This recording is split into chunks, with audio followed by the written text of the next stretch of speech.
Il y a un peu plus d'un mois, David a entamé un traitement pour soigner son pied-bot. Chaque semaine, il faut refaire son plâtre. Akissi Yao, sa mère, le conduit donc tous les jeudis au CHU de Cocody, à une trentaine de kilomètres de chez eux, dans la commune d'Abobo. Pour vivre, elle confectionne des draps qu'elle vend, comme ses voisines et amies. Ce sont elles qui l'ont aidé à payer les soins de son fils jusqu'alors. Il n'y a pas l'âge. Je vais, on fait le traitement, mais c'est difficile. Même pour payer le transport, même pour partir, vous avez vu mon quartier quitter ici. Je quitte ici à 4 heures pour pouvoir prendre le bus pour arriver au CHU. Parce qu'ils m'ont dit que le traitement se suit une longue terme. Et après ça, ils vont le faire porter chaussures. La chaussure aussi, il faut payer, ça coûte cher.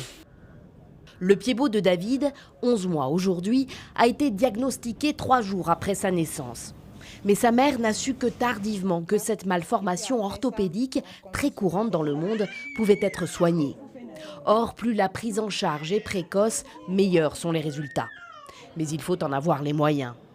Le CHU de Cocody veut mieux traiter les pieds-bots et aider les familles dans le besoin. Une cinquantaine d'enfants, dont David, vont être soignés partiellement, gratuitement. Nous avons constaté qu'en Afrique, on avait la technologie humaine. Le problème, c'était beaucoup plus les appareillages et le découragement des parents face à la longueur du traitement. Car après des mois de plâtre, les enfants doivent porter des chaussures orthopédiques et en changer régulièrement au fil de leur croissance. Ces souliers, 70 000 francs la paire, seront offerts à David et aux autres. Sa mère bénéficiera aussi d'un soutien psychologique gratuit, car comme beaucoup, elle culpabilise. Les 2 fils de Karen Guetia sont nés avec un pied-bot.